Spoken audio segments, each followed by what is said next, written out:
Valuation. AIC-Pinnacle is a not-for-profit organization which is working in the area of the sector-specific area like social relevance, electric vehicle, health tech, agri-tech, and in different areas. Right now, we are supported by 4 different government ministries, and right now we are running those government schemes under us and implementing startup ecosystem in overall India. So today, welcome our guest, Mr. Nitin Jain, sir. He's from Resurgent India. He is Assistant Vice President in Resurgent India. Welcome, Nitin, sir. Yeah, good evening, everybody. Yeah. Thank you very much for giving me the opportunity to speak on the valuation. Yeah, please go ahead. Yes, definitely, sir. We'll start session in 2 minutes. We'll wait for some 2-3 joins and start. No problem. Thank you. Yeah.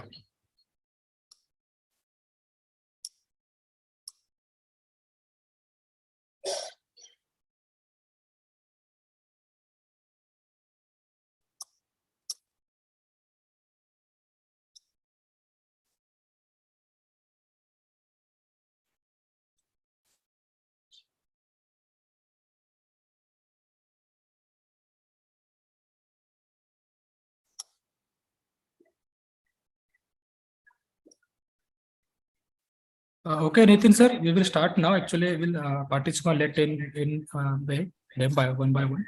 We'll start the session right now. Sure. So I believe we have I should straight away start, or there is a moderator who can coordinate things. Right now, as a moderator, our Carmen is not available, so we'll start as the one-to-one directly. At the end, we will take some questions that are already we received on registration form. Okay. Yeah. So good evening, everybody, and I'm as Nitin Jain. I'm working with Resurgent India as AVP and heading the practice of investment banking and valuation within the organization. So our core expertise lies in interacting with a lot of startups and growing companies and helping them in the way of organic growth. So once the startup is conceptualize their product or solution, and they want to grow commercially in the market, and for that they need certain strategic and financial support. And that's how the startups will go in the market and seek certain strategic partners as well as financial partners, which may be in the form of angel investor, venture capitalist, or private equity funds, right? So that with the right path and funding support, the startup can grow exponentially. That's where we come into the picture and give a very strong handholding these startups, particularly towards the valuation of their startup. Now, the valuation, as today's topic, I would say it's a very dynamic subject, right? So there is no thumb rule to kind of get the valuation of a startup.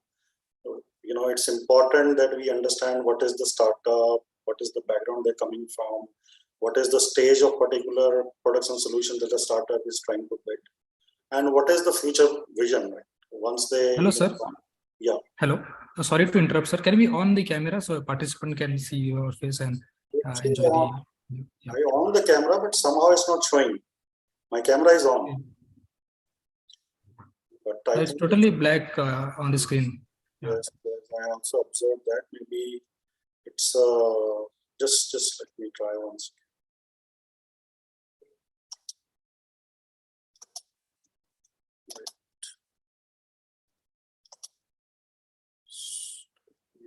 I'm sure it's somehow not helping. Maybe should I try to rejoin if that will help? Yes, please. Yeah, I'm just joining in a bit.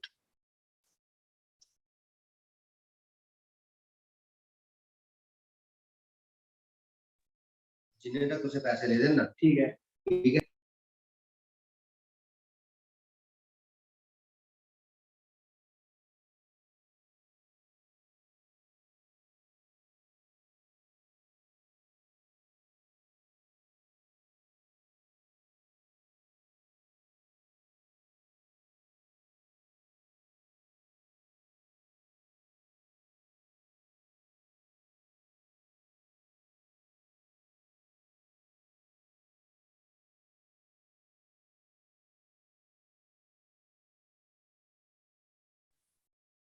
Hello.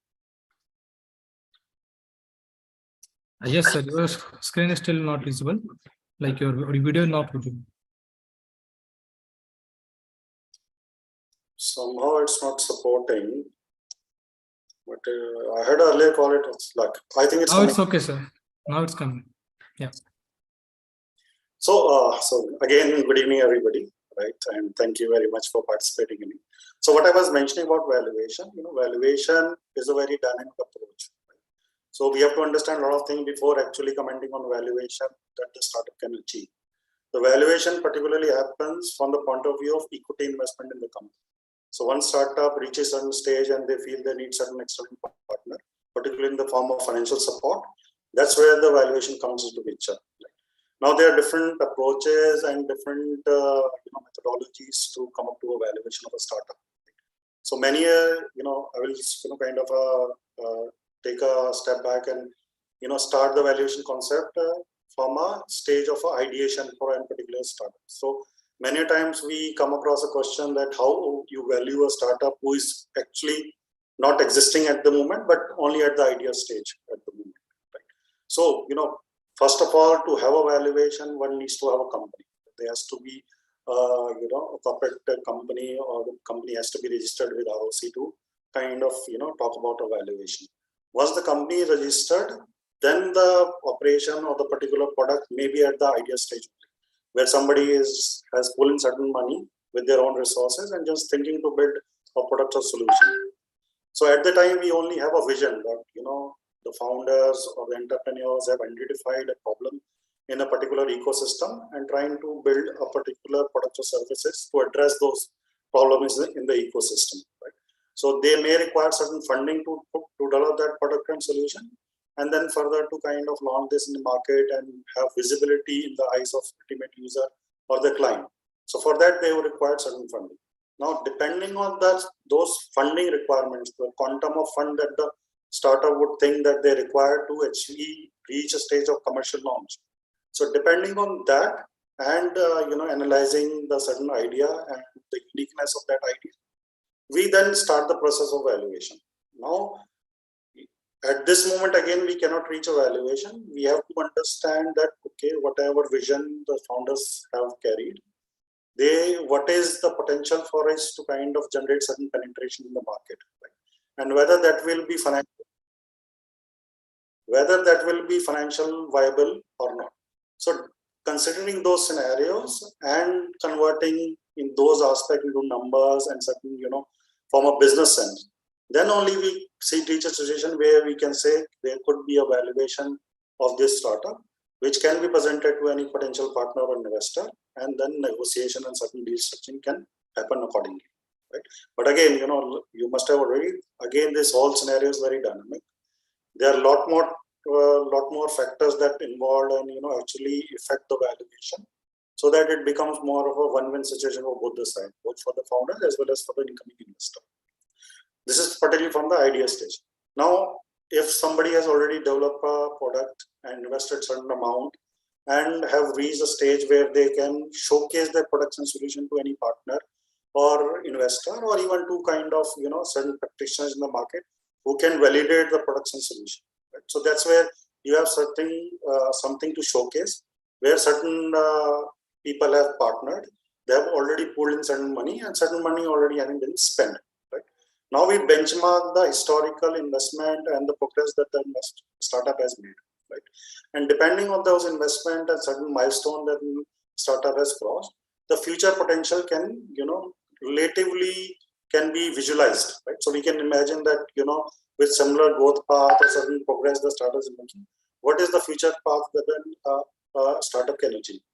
The future, expectation could be very bright, it could be moderate, or maybe, it can also show that the startup cannot survive or, after some time. So there are different scenarios and certain situations which are created to ultimately come up to a valuation which is more logical. And the valuation will also depend on that how much bare minimum funding is critical for the startup to survive for at least, I would say for next 2 years, right? So you do not say that, okay, you acquire a certain valuation depending on the funding, which will not be sufficient for the startup to survive for a long time. So those kind of scenario in valuation investment is not fruitful.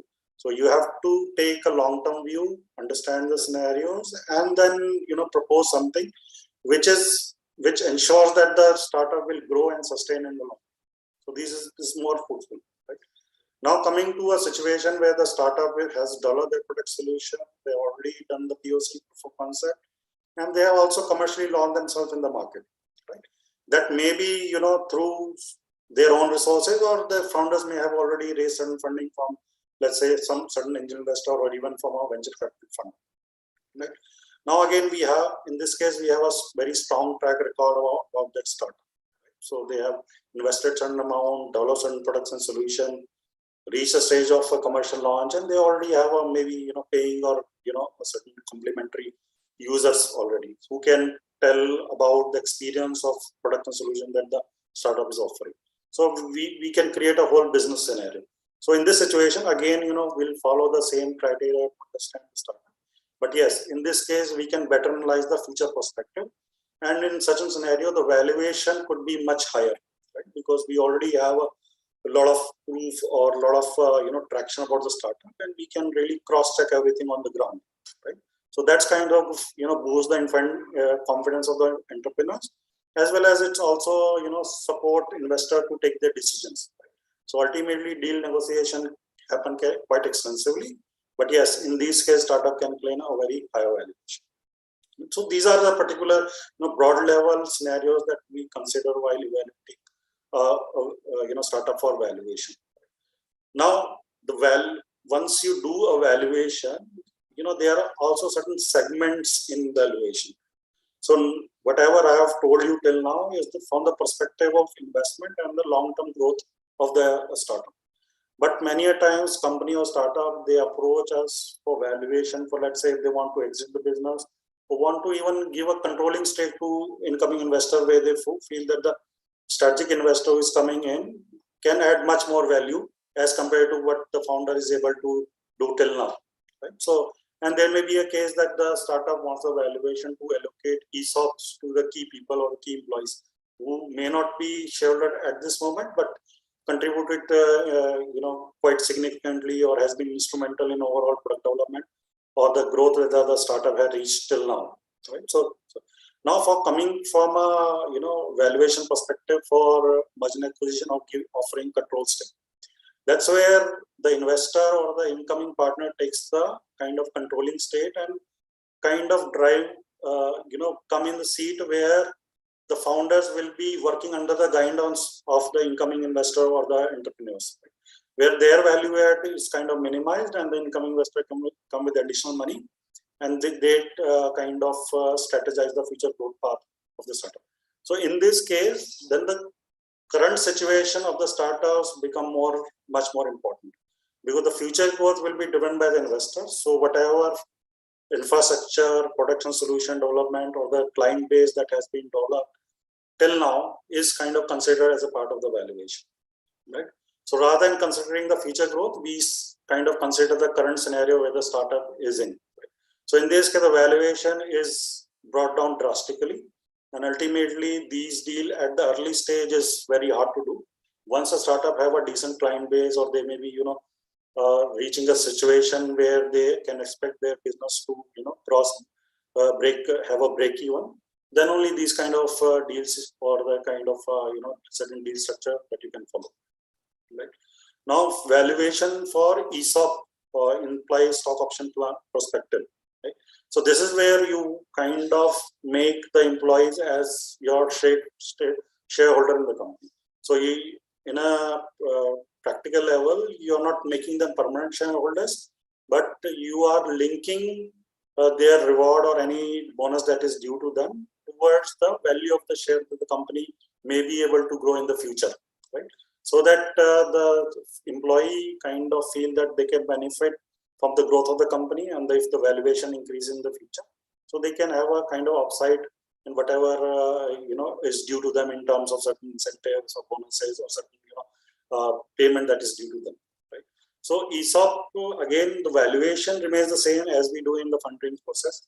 But structuring such a valuation as a part of the compliance and certain, kind of adjusting the P&L in the company. That's where different methodologies and approaches come into picture, because the ESOP allocation to ESOP to employees comes as expense to the company, right?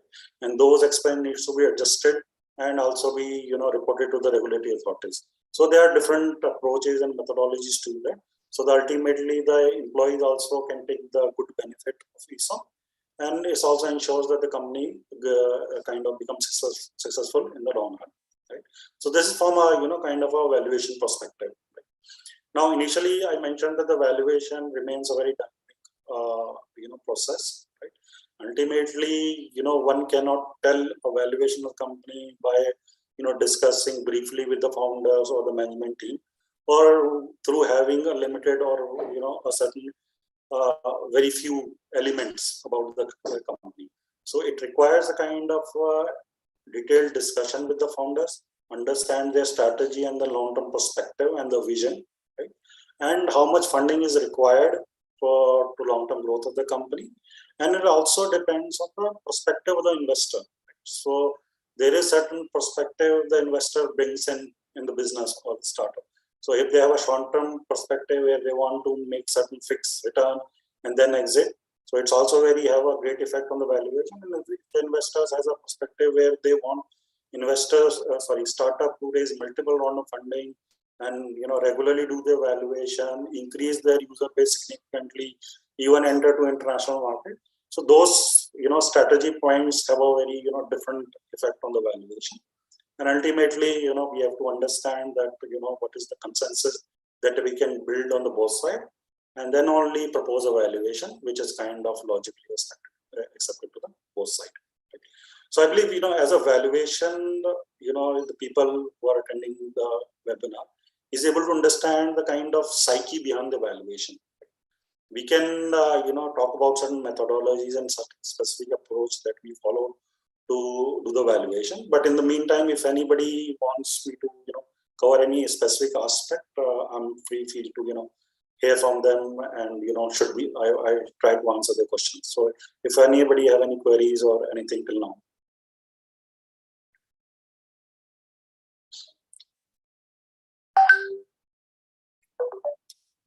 Yeah. So I should move forward. Hello. Hello. Yeah. Hello, sir.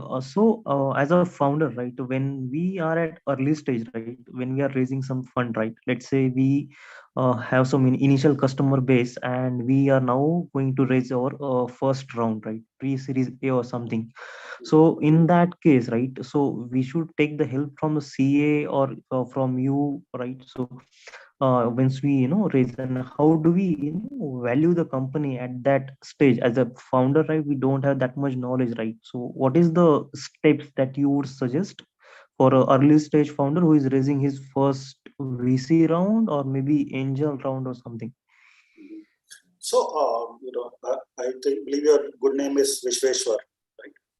So Yes, Vishweshwar, like you mentioned that your startup is already having certain user base, right? So it means that you already develop product and certain solution, and that is already launched in the market, and already certain users are using it, right? They may or may not be paying for it, right?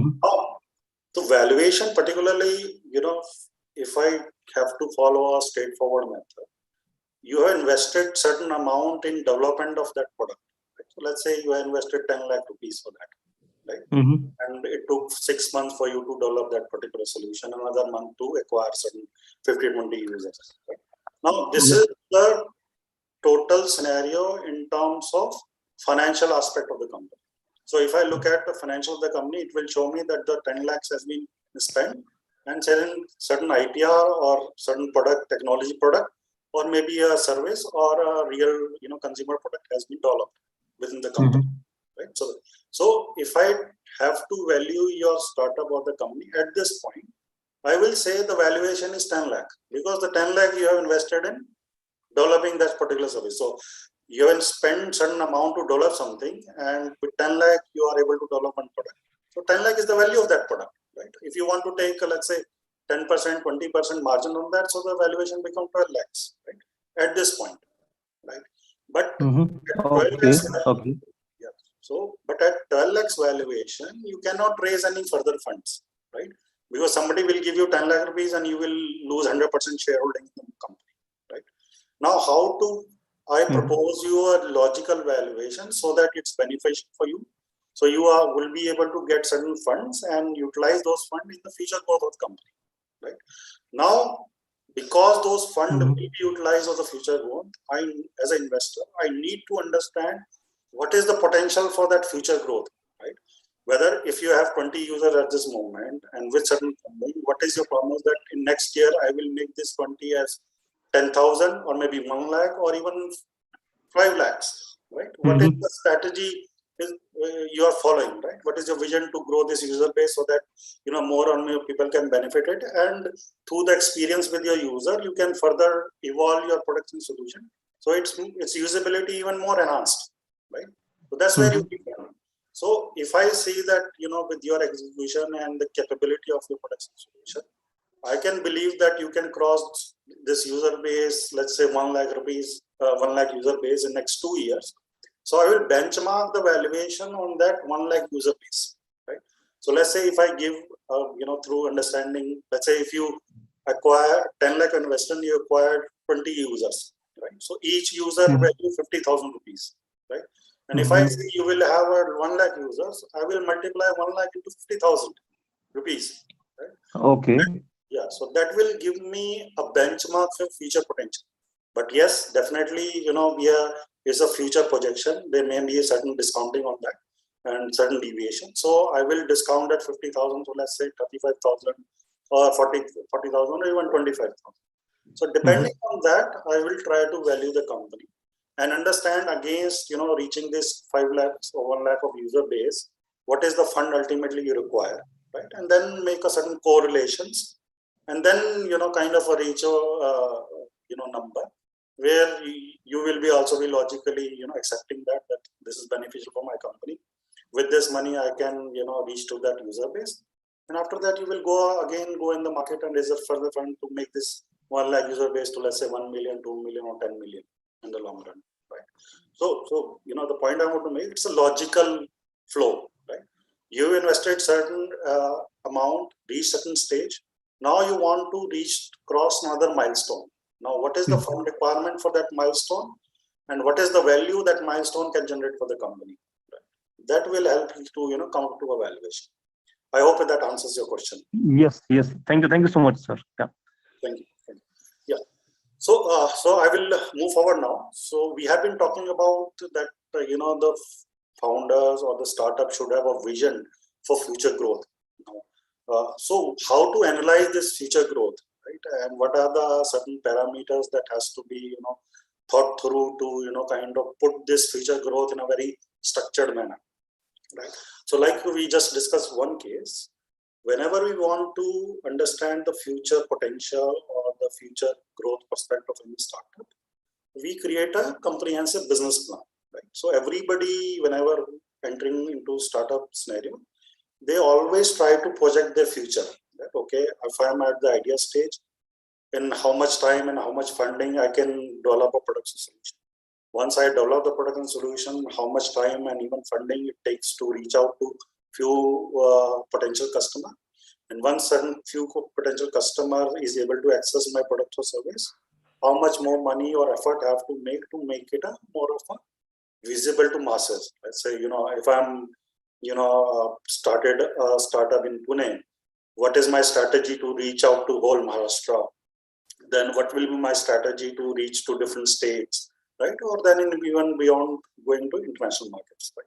So we create a business plan with the projection of month-on-month growth of that startup, right? The growth can be in terms of product development. The growth can be in terms of your product proof of concept, and growth can be in terms of your commercial launch and further traction, right?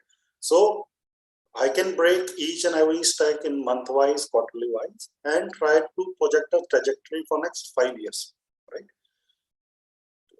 Capturing specific elements of potential revenue, OPEX and CAPEX, right? So if you have a certain user base, after crossing certain user base, you will start charging users maybe directly or indirectly, right? With that certain charges, what will be the ultimate revenue that the company will be able to generate? Right? We can kind of categorize into certain periods: quarterly, half-yearly, annually, and up till next 5 years, right? And then what will be the corresponding cost? What is my cost to provide that particular product or service to the customer, right? How much I have to, kind of invest in managing my IT infrastructure? How much sales force I have to develop? What will be my operating cost in terms of building certain centralized team who will handle everything, right? What is my cost in terms of customer acquisition? How much things I have to go to free, or even how much thing I have to offer as a complementary thing? So ultimately, it could be complementary to the user or the client, but it has certain cost for the company, and that has to be recorded, right? So against the revenue, what are my direct or indirect costs? And in terms of enhancing and further development of my product and services. So my product maybe works well with 20 users, but if the users crosses 500, so I have to, have additional capabilities, additional servers capabilities. Or if I'm offering certain direct products, so I have to increase my production capabilities, right? I have to have more partners, right? So what is the capital expenditure that I have to do? So we specifically try to capture each and every aspect, right? And try to understand the long-term evolution, right? At least for next 5 years. It could be as per the project, it could be for 7 years, and even could be for next 10 years, right? And during the process, we have to understand certain market scenario. You will also develop certain competition for you. Your customer acquisition cost may go up quite drastically, right? There may be certain additional overheads, right? It may not be the case that you will be able to increase the price of the production services. So the price may be constant, right? So what is the initiative you will take in the long run to minimize your operating costs so you have better efficiency? 2 years, 3 years down the line, there may be a visibility of generating certain profits or the margins, right? So again, we'll take care of a lot of these scenarios, and that will help us to, ultimately come up to a valuation, right? So this thing only cannot help us to do the valuation, but this creates a very strong base, right? Upon this, we apply a lot of methodologies, approaches, and certain, market scenarios. We also benchmark other deal that happening in the market, what is specifically happening in particular sector or segment where the startup is operating. So those parameters also affect the ultimate valuation. But if you have a strong, concrete, logical business plan, that becomes a very strong base to claim any valuation ultimately. So once somebody says that, I want to understand the future prospect of the startup, do not casually tell it. Don't want to say, okay, we want to this and that.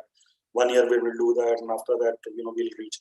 You have to understand the business from the ground realities, and then incorporate those realities in the business model. So the person or the investor can understand that this is the fund requirement to achieve the targeted scale, right? This will be the user base that will be generated. This will be the potential revenue that will be generated. Definitely, it comes along with a certain cost in terms of operating and capex. But whether that cost is, leave with a certain margin of the profit, EBITDA margin, or you are just totally going in red, right?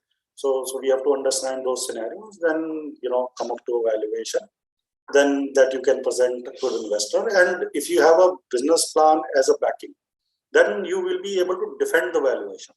So it will not happen in a way that you say that, okay, my valuation is 10 crore rupees, and investors running there is, okay, I cannot give you 10 crore valuation, I'll give you 2 crore valuation. And without any thought process, you just say, okay, I accept that. So once you say that your valuation is 10 crore rupees, what is the rationale behind? What is the business model behind that? What is the methodologies or certain, approaches that you applied, right? If the investor wants to negotiate, what are your trump cards to defend that, right? You have to be a hard negotiator for that, because that ultimately will give you a deal structure which will be beneficial for you in the long run. And in case if you lose, majority stake to the investor, ultimately you lose control, and, you will not be able to do what you wanted to do as a startup founder. Right. So your thought to the business plan has to be very strong, very logical.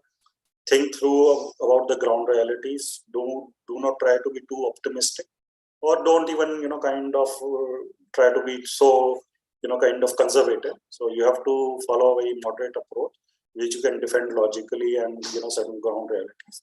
and ultimately help you to kind of crack a deal, which ultimately indicate a very good valuation for your startup. Right. So I hope the people, person able to understand the importance of a business plan for valuation. So any question on the business plan? Anyone wants to understand?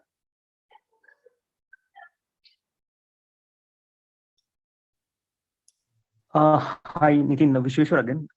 Yeah, please. Once you said, right, there has to be logical and rational backing, right? You must be thoughtful, right? But when you project certain revenue, right, there might be, some uncertainties, right? Market is ever changing, right? The competition will be, competition will be there, right? So how do we, logically and rationally back our business plan, right? And how do we logically project, and how do we, have a conversation with the investors, right? Because there are so many uncertainties will be there, right? So yeah. So yeah, I think that's a very good question, right? So as a founder, you understand the product that you have developed. You also have certain insight towards your target audience, right, where you want to sell your products or services, right? So there is already some logical thought process to it. But as you're right, the future is uncertain. Right? It cannot be 100% true if you target that I want to reach 5 lakh rupees and you will be able to actually do it. It may just happen that you can only reach 50,000 and not be. So it can very well happen. But yes, if that projection comes through a certain thinking, certain structured approach, and certain methodologies, so it may happen that you will not be able to reach 5 lakh, but you can at least expect to reach 3 lakh, 4 lakh, 4.5 lakh, something like that. Right? So that can happen. Now, how do you kind of investor takes that into account, and how you can also try to define. So whenever we drive a valuation depending on those projections, we also ultimately discount that valuation to a certain extent because of these uncertainties in the projections, right? So let's say depending on the projection and methodologies that valuation may come 50 CR, right? But ultimately through that methodology, the valuation that will be proposed to investor will only be 30 CR, right? So through the methodology and the business plan, the investor will be able to see that the numbers are seems to be very optimistic, but the valuation with the founders are claiming it does not really add up to that 100%, right? So definitely they feel that okay, there may be certain uncertainties, maybe in terms of the growth, maybe in terms of certain growth margin, or maybe in terms of maybe you projected to add 3 different more products in the future. But if the initial product is failed to get the desired traction, you may want to postpone the launch of additional products. Right? So there could be different scenarios. So depending on those uncertainties, there is certain discounting that is given to the valuation. Okay? So that ultimately gives cushion to the investor that okay, even if the startup will be able to generate or capture the 50% of their target, still as per the valuation, deal will be fruitful.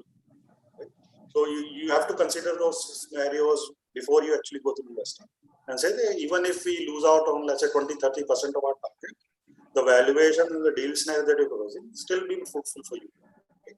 And in the meantime, you have gained much more experience with your user or the clients and adjust your products and solution accordingly. Add more features to it, offer a lot more value-added products, try to have more synchronized engagement with your client or user so that the benefits and the engagement and the stickiness is even stronger, right? And that gives you additional kind of edge once you grow and generate traction for next year or couple of years, right? Hope that's give you clarity. Yes, thank you so much, Nitin. Nitin sir, Yeah. we also have some questions in the chat box. Okay. Yes. Wait a second, let me check. Do multiple valuation methods gives different result? If yes, by method 1, if any valuation is 10 CR and method 2 it says 5 CR, how to conclude which method we should go? Right.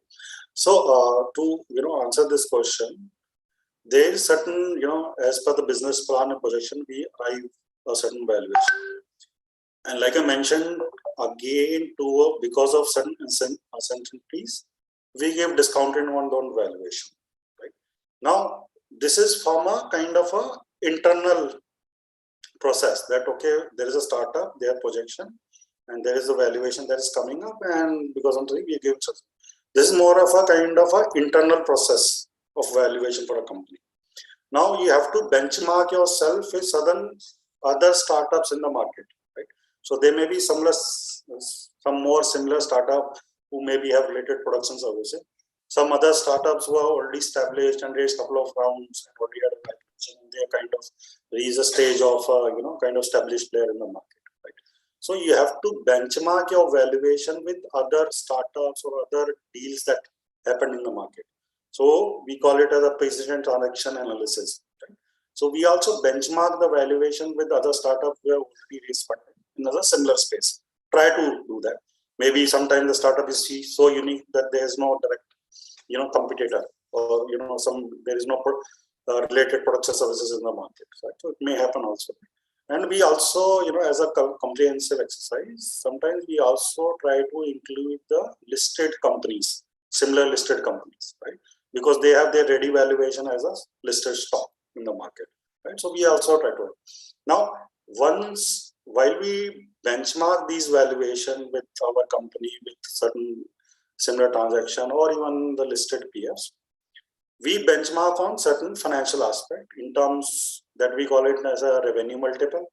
It could be EBITDA multiple, or it could be a PAT multiple as well, right? So there are a lot more other financial parameters on which the valuation can be benchmarked, right? And sometimes it gives a very vast result. So one valuation can say that the valuation could be 5 CR, another could say 50 CR. Right. Now, how we decide that what is the better valuation for us? So, as a kind of a I would say the trend which is largely followed, we try to take the aggregate of all these valuation that is coming with different methodology and approach, and whatever the aggregator is, we try to defend that. Right? But sometimes the gap is too vast that the aggregator doesn't really seem to be a logical approach. So in that sense, we pick the near deals that are happening. So any deal that recently happened in the similar space, and if also that matches with the stage of the investment. So if the earlier investor, other deal also be the first investment for that particular startup, and it's also the first investment for you. So that gives a kind of a very direct relation, and then we can benchmark the valuation, and that generally in that the gap is not too much, right? And then we can kind of create an aggregator that average, right? So that the average could be, let's say, if there is one deal says 5 CR, another say 10, and another say 50. So 10 CR can be a average that can pick up. Still, there could be negotiation that because other person maybe have better user traction, or their product could be more comprehensive, and usability could be much better. So there are also discussion on different scenario. So for that you have to also work on the competitive analysis, that from operation and feature wise how your products is better, and what is the extra that you're offering, or something that is you're not covering. So that has to be honestly also covered, right? So that may be because of the funding challenge, or maybe your target focus, target segment is totally different. So there could be different scenarios to discuss that, and ultimately that will help you to come up to a logical number that comes as a average for that similar deals that are already happening in the market, right? I hope that answers the question. If you want to connect for further discussion, so somebody wants to connect further, but I would say if anybody has any more particular question, I will be more than happy to take. So one question is that in case of bootstrapped startup, how to evaluate? So a bootstrapped company also has certain investment in it, right? So the funding may not come from any financial or the VC, but the founder also do invest their money. So that is also considered as an investment, right? And depending on that, whatever progress or development that has been made, So that helps us to kind of create a base for any valuation working, right? So, do not really think that, somebody is bootstrapped that will have a totally different valuation parameters. The valuation parameters will only, again follow the, growth potential for the startup, right? So, if your growth potential is high, your product and services is capable, and, you have developed your products and services thinking the very core challenges faced by your ultimate customer user. So definitely the future potential could be very high, and that will help you to kind of claim a very higher valuation. Right. Any other specific question? I believe not. So I will take a step further. So till now we have purely discussed the valuation aspect, right? But why you need valuation? Ultimately, you are doing the valuation of your company to get an investment in the company. Right? Now, how much you need it and where this money will be utilized, and ultimately in the correlation of the valuation, how it will affect the deal structure, and how ultimately you can decide that certain deal structure is going in your favor or not. Right? So once we say that we have a valuation, and on that particular valuation, you want to have certain fund in the company. Right? So those funds will be particularly called as a equity funding in the company. Right? So you will have additional shareholder in your capital table. Right? There will be a certain people with you on the board, right, who will take decision on the company along with you. So once you have a certain equity investment in the company, you will not be the only founder running the company, but there will be equally kind of people with you who will have almost the similar rights in the company, and they will also take decision accordingly, and you have to take decision and take forward the company, building the consensus with them in terms of decision making, right? So you will not be only one to responsible for the growth of the company. You will also have to listen to more people to take further steps. Now, once you target to have certain funding in the company, the question really comes is why you need that funding and how it will help the company. Right? So if you say somebody asks that how much fund that you require, I've seen many a times the founders go blank on that, because one of the foremost reasons that they didn't do any calculation. They just think that, okay, startup are raising fund, so I also should raise. I don't know what I will do with this money, right? So, try to avoid that scenario. Once you decide that you want to raise the money, build a proper background to it, that why you're seeking the money, where exactly you need the money. So let's say, there may be a case that you require a lot of money to complete the development of the product, right? So, product may be, 50% is completed, certain research or certain, additional resources that you require to complete the product, right? So in that sense, the funding may be required, right? Further, to kind of have a commercial launch, you require a team, you need to do a lot of travel or, a detailed discussion or meetings with your potential client or user. In case of user, you need a lot of digital marketing, right? A lot of efforts to be made to reach out to your potential users, right? You have to give a lot of things for free, right? So for that, you need a certain cost. And further, you need funding for the customer acquisition. Let's say, to gain a visibility of 10,000 people on digital marketing, you may have to spend, let's say couple of lakh rupees each month on the social platform. And you have to engage different social platforms simultaneously. So you have to engage Facebook, you have to engage Twitter, you have to engage LinkedIn, and you have to engage, maybe Google, right? So and each of these resorts will cost significantly, right? So your target audience may be just in Delhi, or you want to cover whole of Delhi NCR, or you want to cover whole of the North India, or you want to cover the West or South, or even you want to run your campaign pan-India basis. So depending on that, there will be different costings, right? To manage this all marketing and for the development of the product, to reach out to the customer, you need to build internal team, right? There will be a marketing head, there will be a sales development person, there will be a technology person, right? There will be a frontline people who will interact with potential users. There will be a customer support mechanism, right? So you need funding to develop all this infrastructure, right? And before you ask for the funding, these aspects needs to be, thought through very, to a very minute level, right? So you should know how much chief technology offer will cost you, right? How much tech support people you need, and what will be the salary of each person, and in total how many people you need. Maybe you can start with 2, and after 6 months you have to, make it 5, and after a couple of years you make it 8. Similar goes with your marketing team, and similarly goes with your operating team. You may have to, employ certain regional heads, right? So, each and everything will cost, right? And once you're making a plan for next 2 years, each and every of these costs needs to be, kind of captured, categorized, and you need to understand how much it will actually cost you on the ground, right? So, depending on that, you come up to a funding requirement, right? Now, through the business model, you have indication of your valuation, and through the analysis of your revenue and cost, you will have understanding of certain fund requirement, right?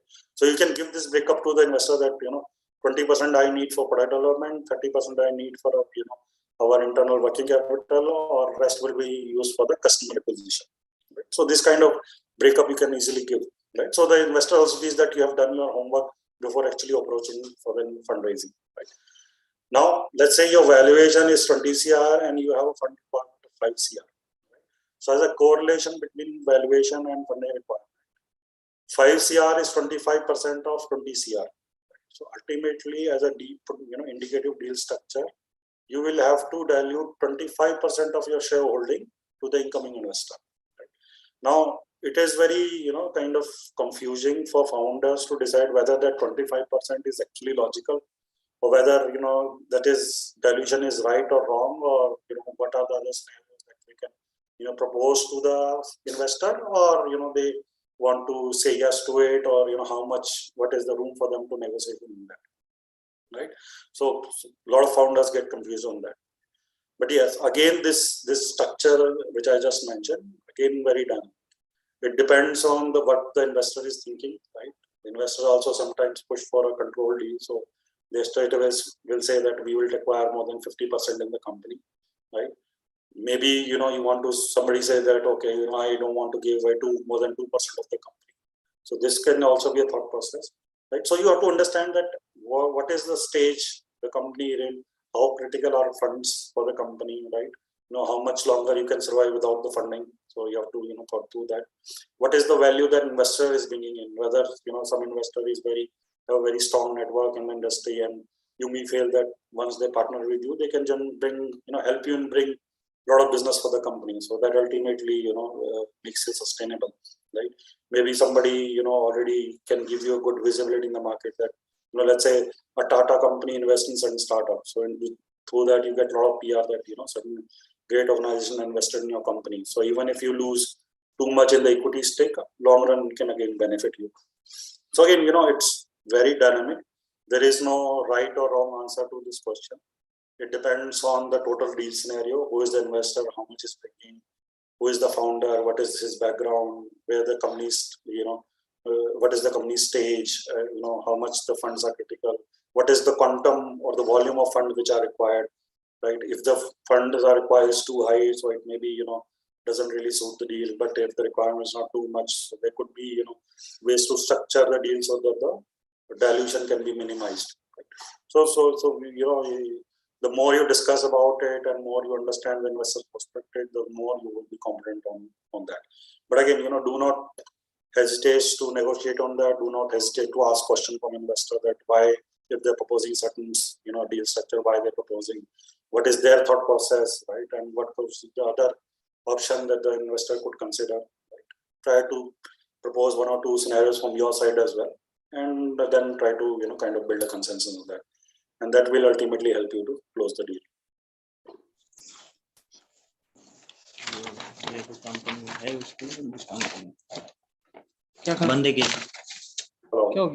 Does anyone have any more questions?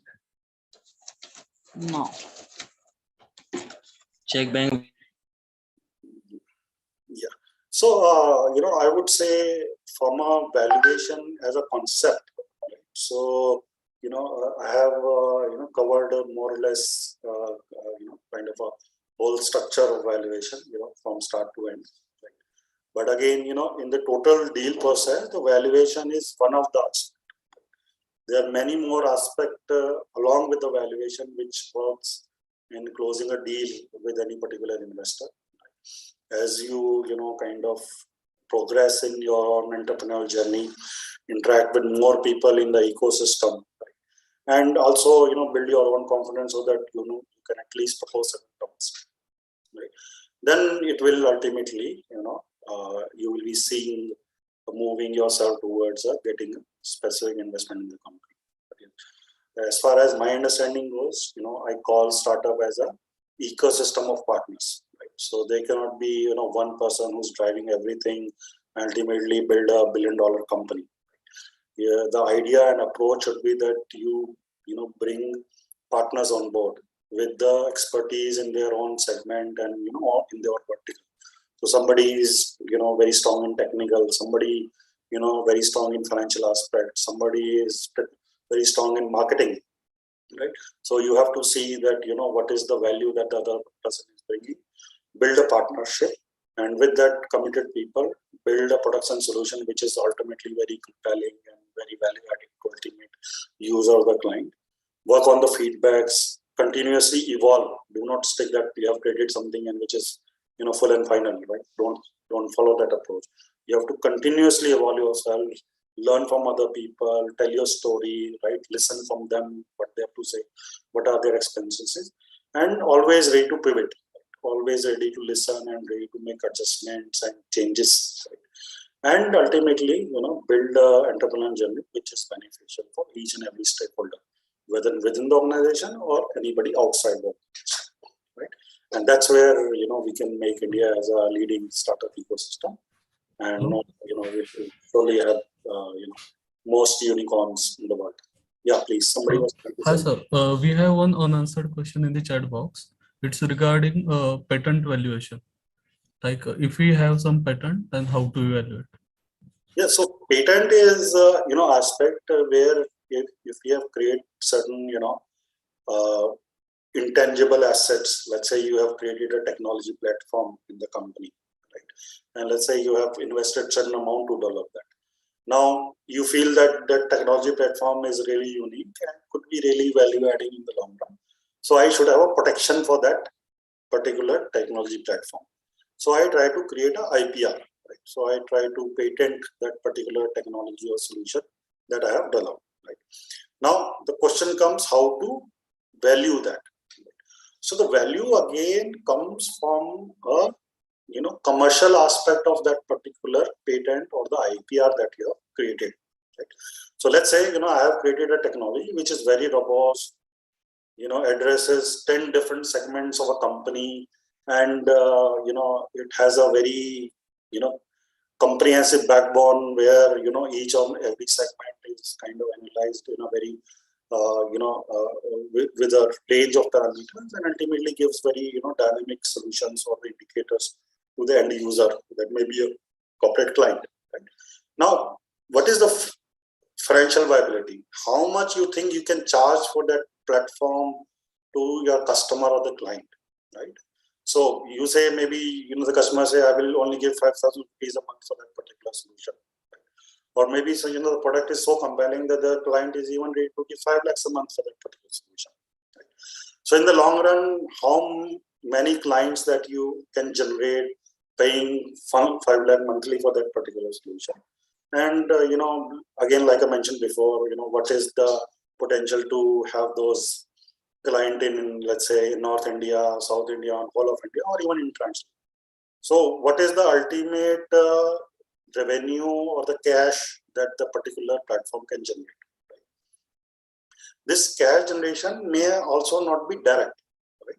So let's say the platform like Facebook, they don't charge their users, right? As a user, individual user, you don't pay anything to the Facebook, but they charge advertisers. So whatever ad things that you sell on the Facebook, the Facebook charges through that.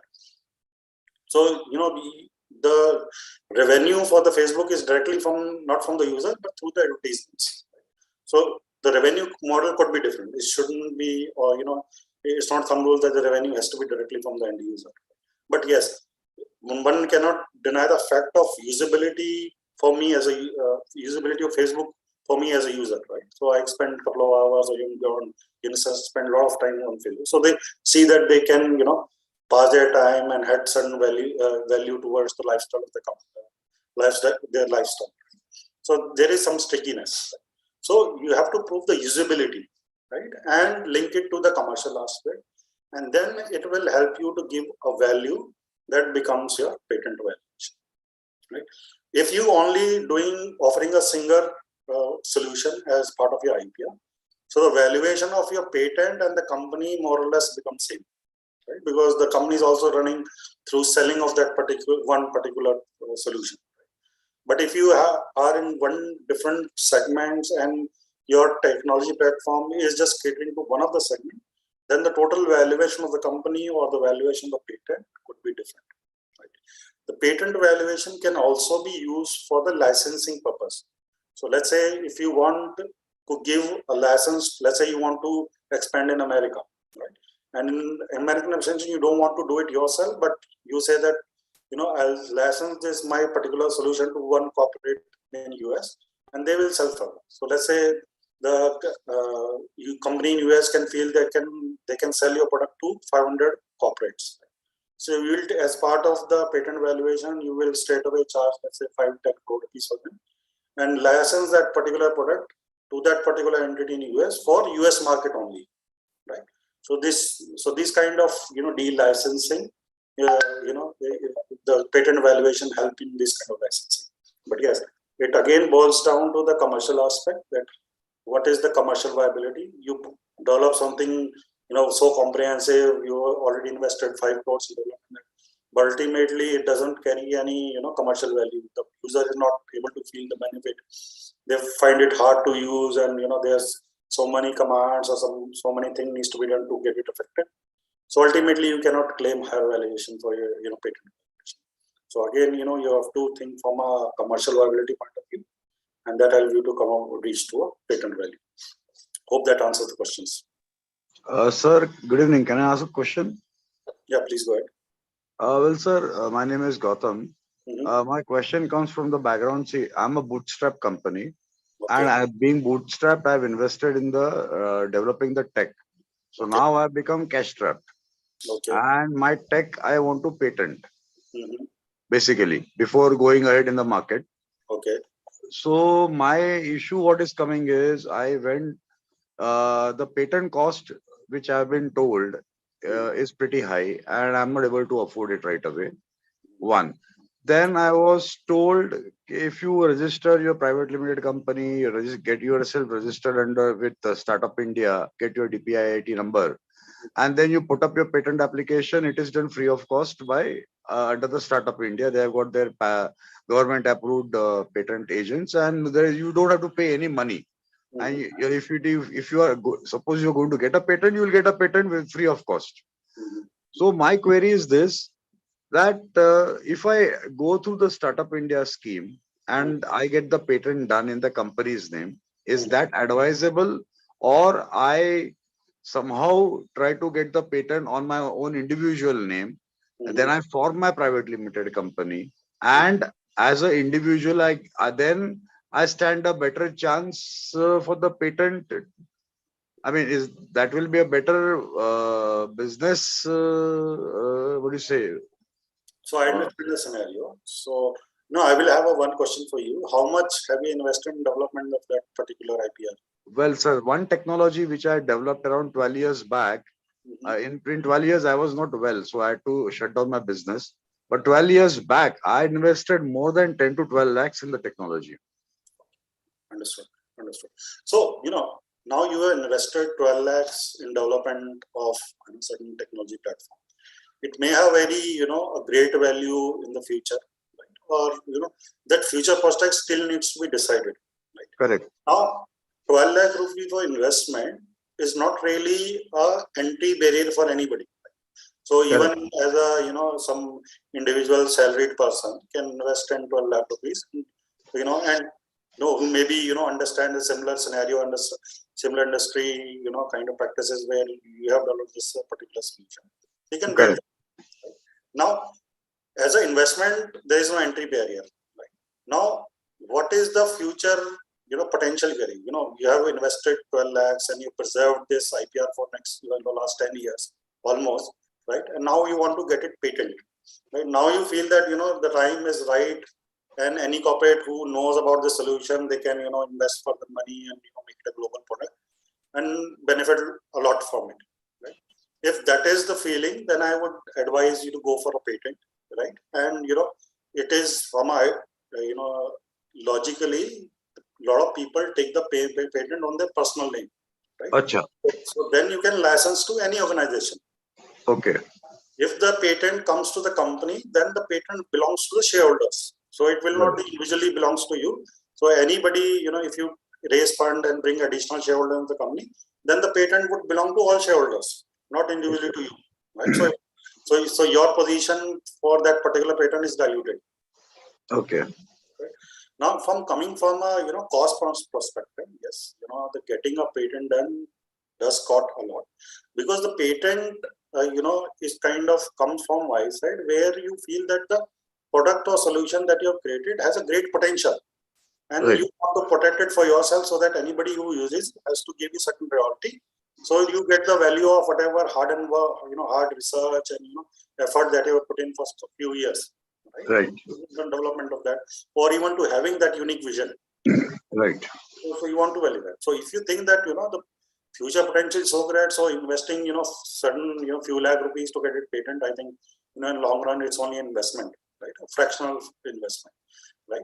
And if you think that through you want to do it through Startup India and get into the companies, right? You can also do that. Yes, through Startup India scheme, the government of India provide a lot of benefits to the startup, so they don't have to kind of shell a lot of money. But yes, you have to decide for yourself that you want to share your patent with other founders and the shareholders, whether you want to keep it yourself, and ultimately what is the future value that you foresee.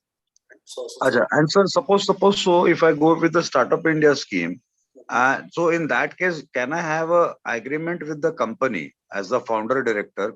I have developed the patent. Can I have an agreement with the company that I reserve the maximum share of the patent rights or whatever, or shareholding or whatever? Is it possible like that? Again, to claim that, you have to specifically indicate that the particular technology, belongs to you only. Right. In a sense, you are telling the other shareholders that, okay, you are the equal shareholder as me, but the technology belongs to me only.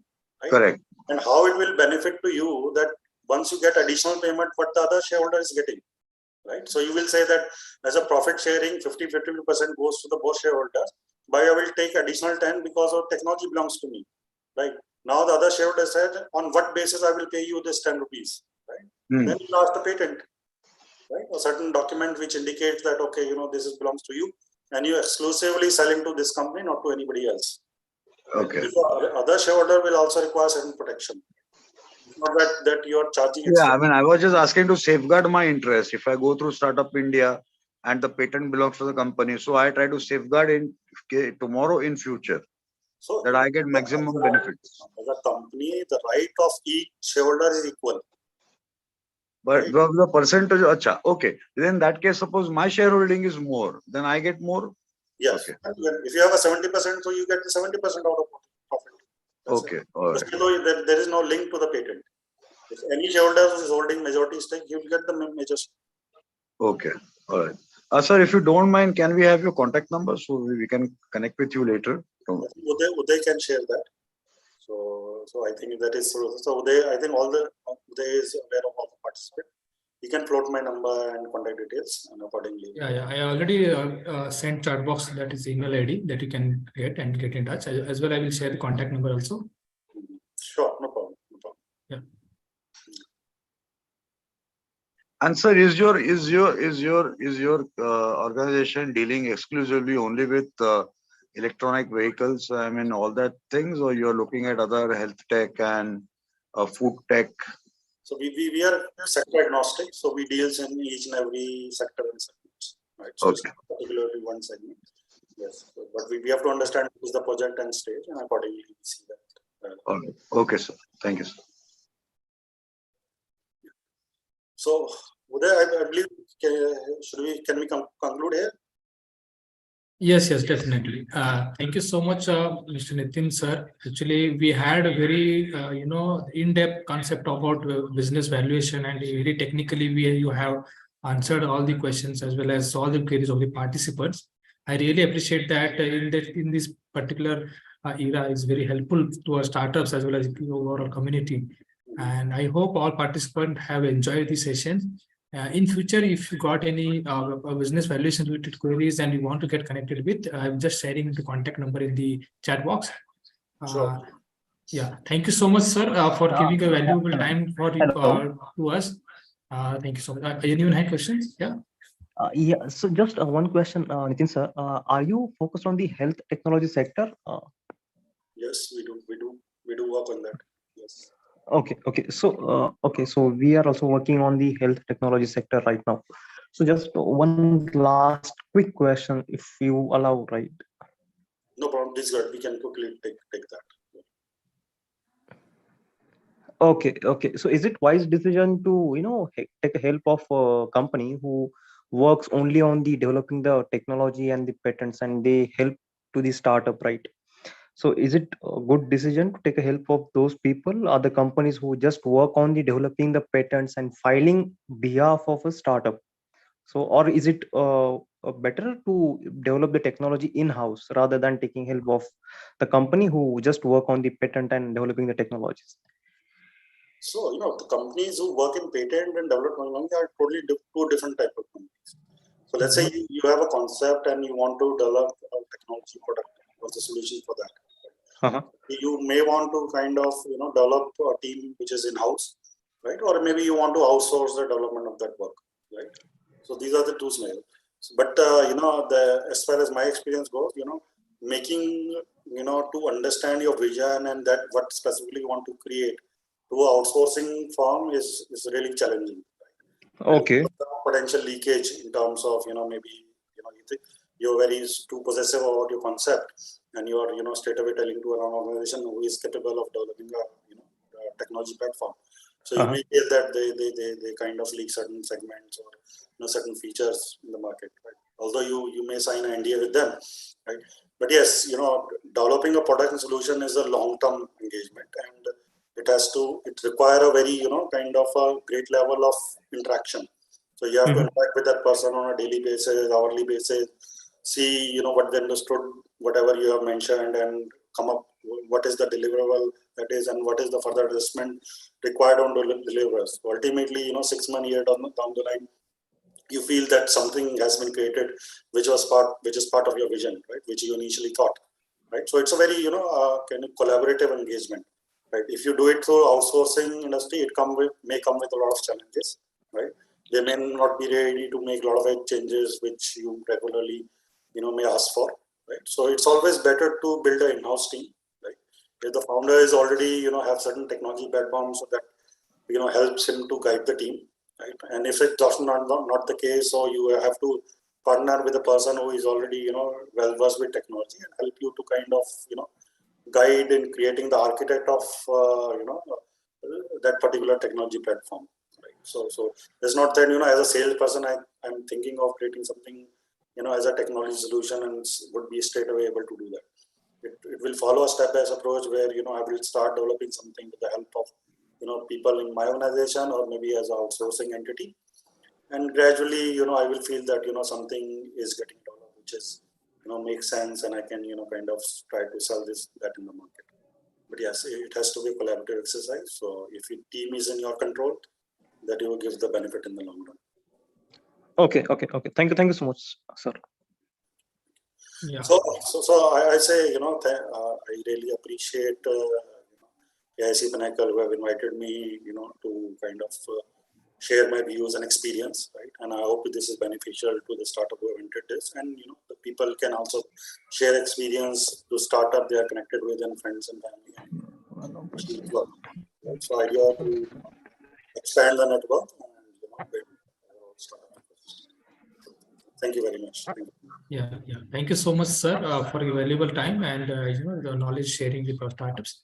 Thank you so much, sir. Thank you so much. We will collect, stop the session over here. Thank you so much. Thank you all the participants for giving a valuable time. Thank you so much. Thank you. Have a good evening. Thank you, everyone.